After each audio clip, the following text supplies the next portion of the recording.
উচ্চ মাধ্যমিক 2025 পরীক্ষা একদম দোরগোড়ায়।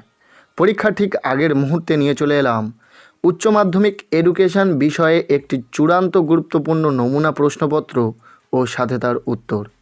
এই প্রশ্নপত্রে থাকা প্রতিটা বড় প্রশ্ন পরীক্ষার জন্য ভীষণ গুরুত্বপূর্ণ, পরীক্ষাতে আসার মতো প্রশ্ন। কাজেই তোমরা যারা উচ্চ মাধ্যমিক এডুকেশন তথা শিক্ষাবিজ্ঞান বিষয়ে খুব ভালো রেজাল্ট করতে চাইছো, আজ এই ভিডিওটি শেষ পর্যন্ত দেখবে এবং এই প্রশ্নপত্রে থাকা প্রতিটা বড় প্রশ্ন খুব ভালো করে পড়ে রাখবে। চলো সম্পূর্ণ প্রশ্নপত্রটি দেখে নেওয়া যাক।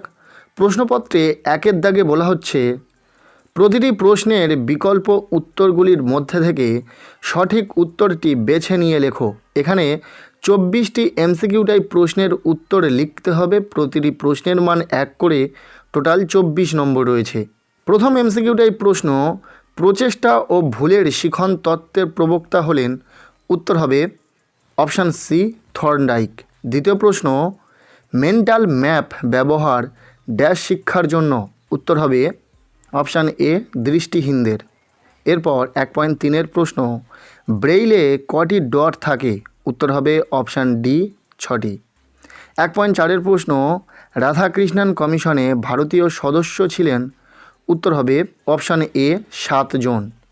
1.5-এর প্রশ্ন, অপারেশন ব্ল্যাকবোর্ড কোন স্তরের শিক্ষার জন্য কর্মসূচি?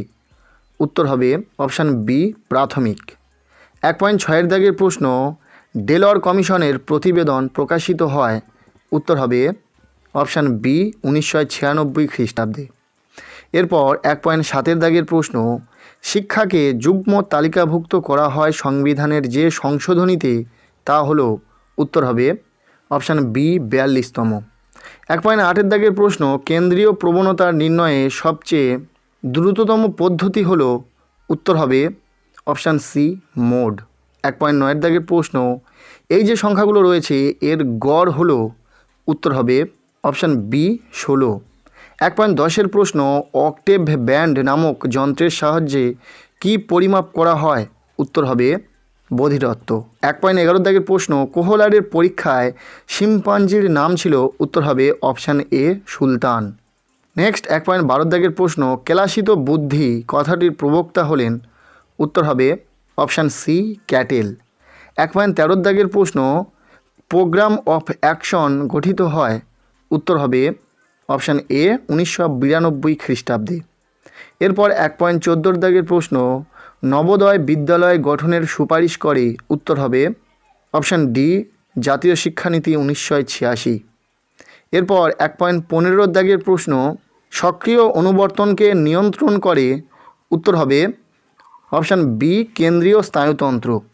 এরপর 1.16-এর দাগের প্রশ্ন, সর্বশিক্ষা অভিযানে শিশুর শিক্ষার বয়স কত বছর? উত্তর হবে অপশান ডি, 6 থেকে 14।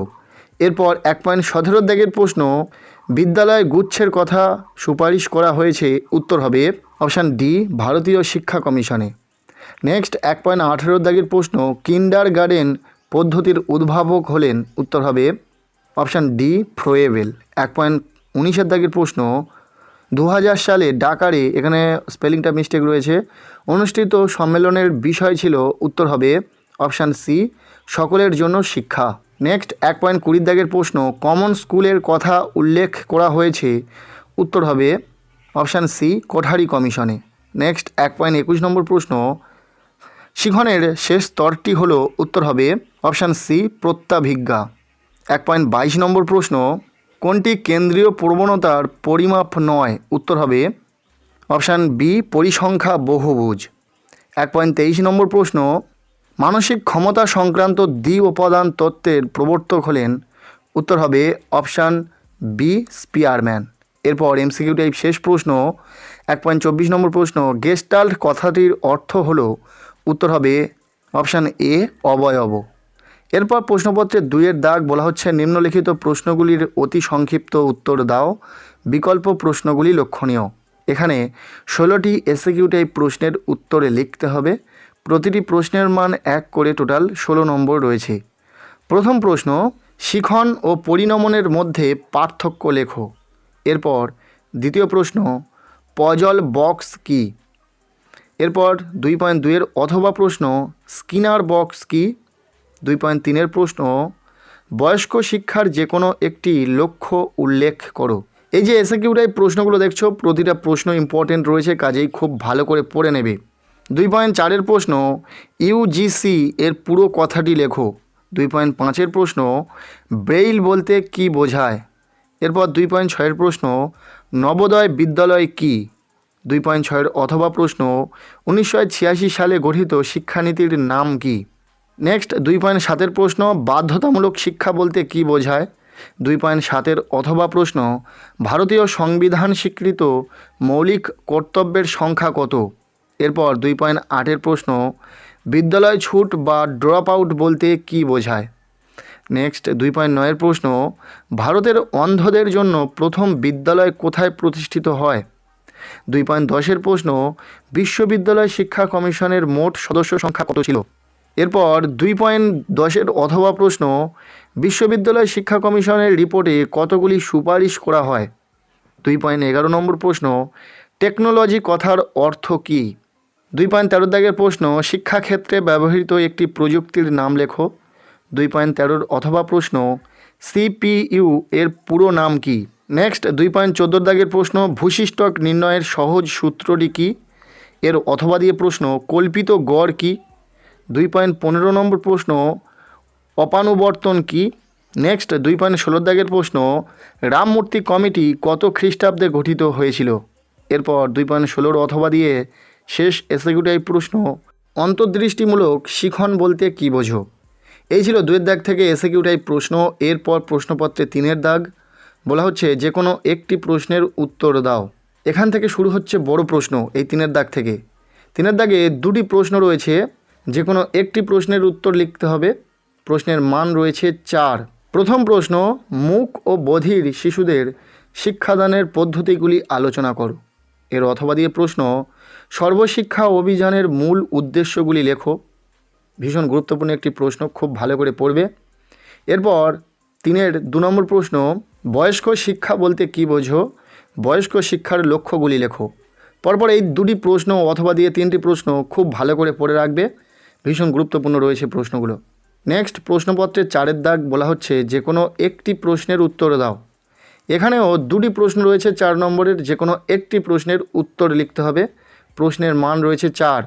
প্রথম প্রশ্ন কর্মের জন্য শিক্ষা এর উদ্দেশ্যগুলি পূরণে বিদ্যালয়ের ভূমিকা উল্লেখ করো। ভীষণ গুরুত্বপূর্ণ একটি প্রশ্ন, খুব ভালো করে পড়বে।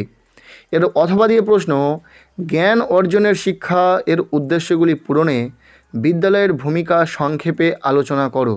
নেক্সট 4.2 প্রশ্ন শিক্ষায় প্রযুক্তির ব্যবহার বা উপযোগিতা লেখো। এই প্রশ্নটিও অত্যন্ত গুরুত্বপূর্ণ রয়েছে। 4 নম্বরের জন্য পরপর এই 3টি প্রশ্ন ভীষণ গুরুত্ব সহকারে তোমরা পড়ে রাখবে। এরপর প্রশ্নপত্রে 5 দাগ এখানে বলা হচ্ছে যে কোনো 2টি প্রশ্নের উত্তর দাও। এখানে প্রশ্ন সংখ্যা রয়েছে 3টি, যে কোনো 2টি প্রশ্নের উত্তর লিখতে হবে। এখানে রয়েছে 8 নম্বরের বড় প্রশ্ন, 2টি প্রশ্নের উত্তর লিখতে হবে, টোটাল 16 নম্বর রয়েছে। প্রথম প্রশ্ন মনোযোগ বলতে কী বোঝো, শিক্ষাক্ষেত্রে মনোযোগের গুরুত্ব আলোচনা করো। নেক্সট 2 নম্বর প্রশ্ন অপানুবর্তন কাকে বলে, শিক্ষাক্ষেত্রে প্রাচীন অনুবর্তনের গুরুত্ব লেখো। এই প্রশ্নটি অত্যন্ত গুরুত্বপূর্ণ। এর অথবা দিয়ে প্রশ্ন সক্রিয় অনুবর্তনের বৈশিষ্ট্যগুলি লেখো। শিক্ষাক্ষেত্রে সক্রিয় অনুবর্তনের ভূমিকার মূল্যায়ন করো। পরপর প্রতিটা প্রশ্ন খুব ভালো করে তোমরা পড়ে রাখবে। আর এখান থেকে একটি রাশিবিজ্ঞানের অঙ্ক থাকবে, এবছরের গড় নির্ণয়টা একটু খুব ভালো করে দেখে রাখবে। এরপর প্রশ্নপত্রে 6 দাগ বলা হচ্ছে যে কোনো 2টি প্রশ্নের উত্তর দাও। এখানে 8 নম্বরের 2টি প্রশ্ন উত্তর লিখতে হবে। টোটাল 3টি প্রশ্ন থাকবে পরীক্ষাতে, যেখান থেকে 2টি প্রশ্নের উত্তর লিখতে হবে। টোটাল 16 নম্বর রয়েছে। প্রথম প্রশ্ন স্বাধীন ভারতের প্রথম শিক্ষা কমিশন কোনটি, এই কমিশনের সুপারিশ অনুসারে উচ্চশিক্ষার লক্ষ্যগুলি সংক্ষেপে লেখো। এর অথবা দিয়ে প্রশ্ন কোঠারি কমিশনের সুপারিশ অনুযায়ী মাধ্যমিক শিক্ষার কাঠামো ও পাঠ্যক্রম সম্পর্কে আলোচনা করো। 6.2 প্রশ্ন কারিগরি শিক্ষা কি, বৃত্তিমুখী ও কারিগরি শিক্ষার মধ্যে সম্পর্ক লেখো। এরপর এখান থেকে শেষ প্রশ্ন জাতীয় শিক্ষানীতি 1986 সালের সুপারিশগুলি আলোচনা করো। 8 মার্কের জন্য এই যে প্রশ্নগুলো বলা হলো, প্রতিটা প্রশ্ন খুব ভালো করে পড়ে রাখবে। সো এই ছিল একটি সম্পূর্ণ নমুনা প্রশ্নপত্র এডুকেশন তথা শিক্ষাবিজ্ঞান বিষয়ে। পরীক্ষার আগের মুহূর্তে অবশ্যই এই প্রশ্নপত্রে থাকা প্রতিটা বড় প্রশ্ন খুব ভালো করে পড়ে রাখো। আর যেহেতু এটি একটি নমুনা প্রশ্নপত্র, তাই এখানে যে প্রশ্নগুলো রয়েছে প্রতিটা প্রশ্ন পড়ে রাখো। পাশাপাশি লাস্ট মিনিট সাজেশন হিসাবে বড় প্রশ্নের 4 ও 8 মার্কের জন্য কোন প্রশ্নগুলো পড়বে সেই নিয়ে ইতিমধ্যে আমরা ভিডিও দিয়েছি। সেই ভিডিওর লিঙ্ক তোমরা এই ভিডিওর ডেসক্রিপশনে পেয়ে যাবে। অবশ্যই সেই ভিডিওটি দেখে নিও এবং ভিডিওতে থাকা প্রতিটা বড় প্রশ্ন খুব ভালো করে পড়ে রাখো। আজকের এই ভিডিওটি ব্যাস এতটুকুই। কেমন লাগলো ভিডিওটি কমেন্টের মাধ্যমে জানাতে ভুলো না। ভিডিওটি যদি ভালো লেগে থাকে লাইক করে দাও। আমাদের এই চ্যানেলে নতুন হলে চ্যানেলটিকে সাবস্ক্রাইব করে রাখো, আর পারলে ভিডিওটি বন্ধুদের সাথে শেয়ার করে দাও।